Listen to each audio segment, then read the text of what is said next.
Hello, Tim from Fair Play Now, and it's day 22 of the English national lockdown, 26th of November 2020.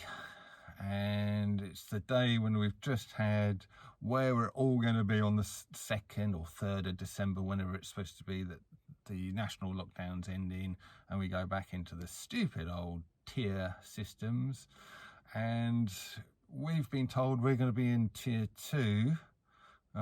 This is the southeast of England here, and so we're sort of more fortunate than a lot of parts of the country, admittedly, but we're going to be in tier 2. Now here's the funny thing: before we went into this national lockdown, we're one of the lucky ones to be in the tier 1 around here. So let me see if I've got this straight, right? We're in tier 1. We go into national lockdown in England, which is supposed to help the whole COVID situation, make things better, slow the rate of infection and all the rest of it. So as of next week, that's going to be done. The month's national lockdown is going to be over. That will be done. So surely we should be sort of going back into tier 1 or 0 tier altogether.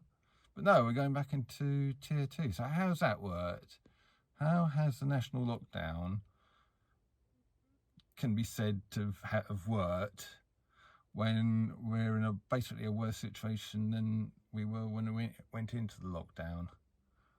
I mean, this is just another thing where their bullshit is not making sense whatsoever. This is just getting beyond a joke now. It really, really is. And I think more and more people around the world are starting to rebel against the governments and whatever their hidden agenda is, because it's not just about the virus anymore, is it? You've got to be a bloody idiot if you think this is just about a virus. It's probably, as far as I can tell, is about this stupid Great Reset thing. And that's what it's all about. And they're just trying to keep us running in fear, begging for a vaccine, and so they can do the whole Great Reset thing. But there is some heartening signs around the world that there is a lot of people pushing back on it now. I don't know if you've heard yet, but there's this guy in Canada, on the outskirts of Toronto, I think he is, and he runs some kind of restaurant, like a barbecue restaurant or something, and they're in lockdown where restaurants like that shouldn't be opening, but he has opened, and he said screw it, if national chains can be open, which it's the same here in England. You've got McDonald's and things like that who can open, but little local restaurants can't. And he's saying, well, why is it one rule for them and another rule for us little guys?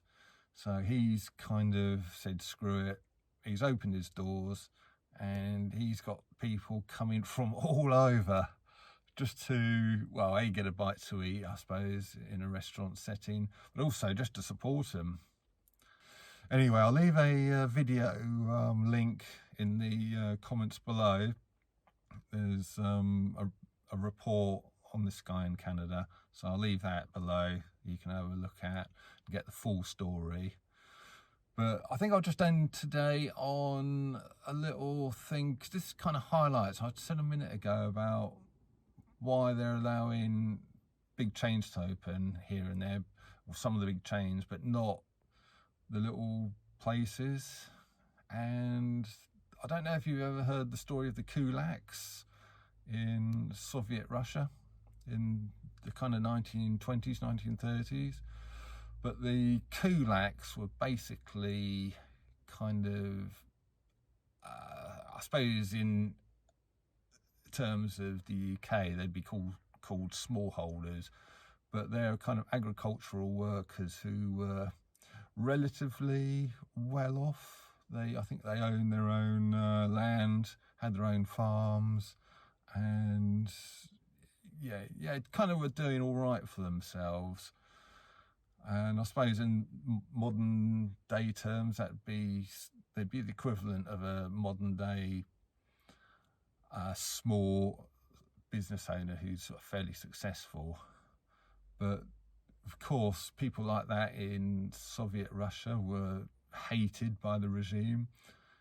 You know, you couldn't be small and independent and successful, because that means you didn't really need the government, you know, and to support you, because you could support yourself. And that's what these authoritarian governments hate. And so unfortunately the kulaks were persecuted, and first of all they had their land nicked off them, and they were forced to go and work on the sort of farm collectives which were run by the state. And then from there, you know, a lot of them were sort of rounded up and herded off and either shot or sent to the gulags, where many more of them died. And they were only released from the gulags after Stalin's death in about 1954.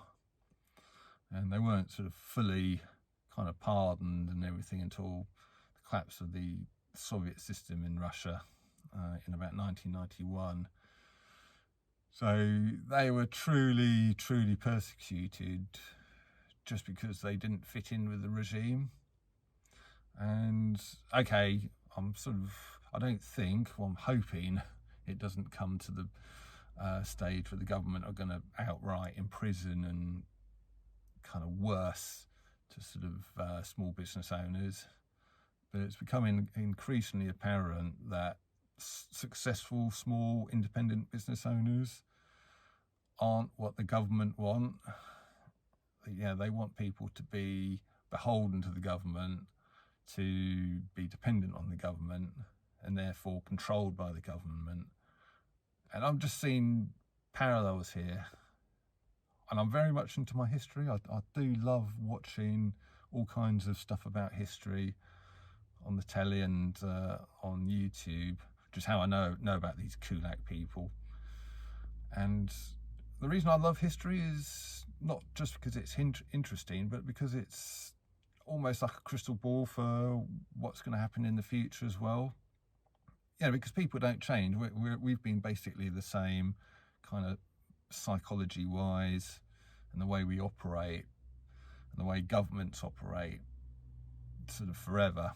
And if you want to know what's going to happen in the future, look at what's happened in the past and you'll get a pretty bloody good idea. And you can see the patterns as well. So, you know, things like the kulaks kind of being hounded and persecuted, and it's almost like it's starting again with the small business owner in the Western world, or in the sort of whole world really. And yeah, once you start seeing these patterns, it's very difficult to unsee them. Sorry, just a bloke going by there with his dog, so a bit distracting. But anyway, that was just a random thought, but I do like sharing these random thoughts. So I think I'll leave it there for today. As I say, I'll put that Canadian thing in the sort of comments below, link to that video. So it's been day 22 of the English National Lockdown. Tim from Fairplay Now. Thanks for watching. Yeah, just a little bit of an add-on. As I was driving around just now, I saw a bit of graffiti on one of those telephone junction box, you know, the green things that you get on the side of the road. And you might think, what's so special about that? Just a bit of graffiti. Well, I'm in a kind of a semi-rural part of the southeast here, and it's so conservative around here.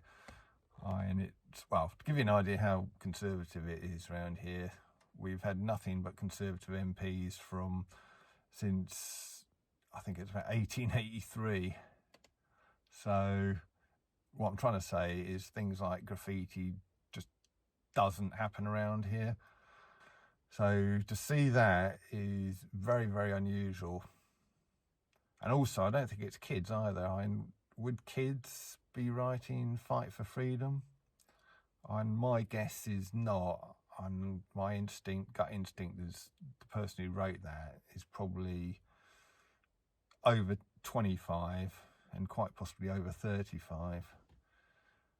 So it just gives you an idea how even in one of the most conservative, one of the most sort of law-abiding areas of the country, even here there's signs of resistance and signs of people being totally fed up with the current situation.